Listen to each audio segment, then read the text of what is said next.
Hello guys, hello mga tropa peeps. For today's video, hello, pauwi pa lang. Pauwi pa lang ako galing work. Close ako ngayon. Nandito ako sa train and wala pa akong tao dito sa side na to. Pauwi pa lang tayo mga tropa peeps. Gabi na, masakit na naman ang aking mga kamay.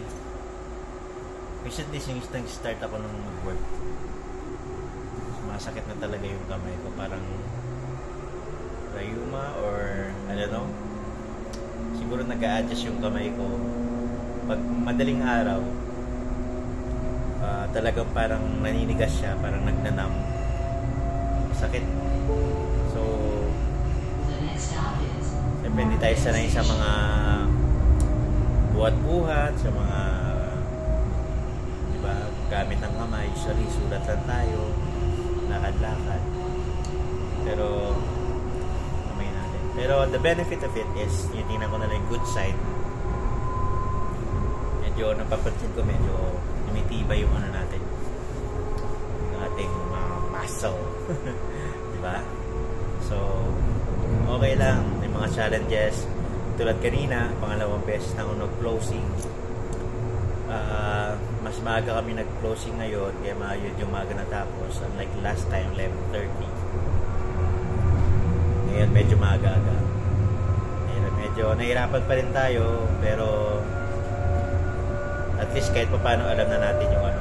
Medyo nagkataon lang, di masyadong ganong busy kanina. Pero syempre, challenging talaga kapag medyo di ko pagamay. At medyo nahihirapan ako dahil nalilitil ka pa ako konti. At medyo saka nahihirapan ako dun sa area ko kasi minsan madaling mawala ng effect yung sabon, kaya naging madulas yung ano. Pero okay lang, at least makakawila tayo, makikita na natin ang ating my beautiful wife, bibigay ng lakas sa atin na kahit nakakapagod, nandyan yung asawa natin na nagbibigay ng ligaya at inspirasyon, diba? So, ingat tayo lahat mga tropa peeps. God bless sa inyo. Always pray to God and have always the faith na talagang gamitin nyo in everyday life. God bless sa inyo mga tropa peeps. Please follow, like, share, and subscribe.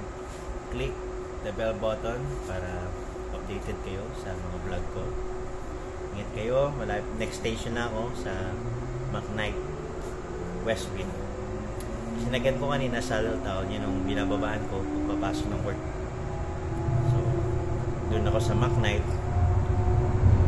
Ang baba ko naman pagpauwi.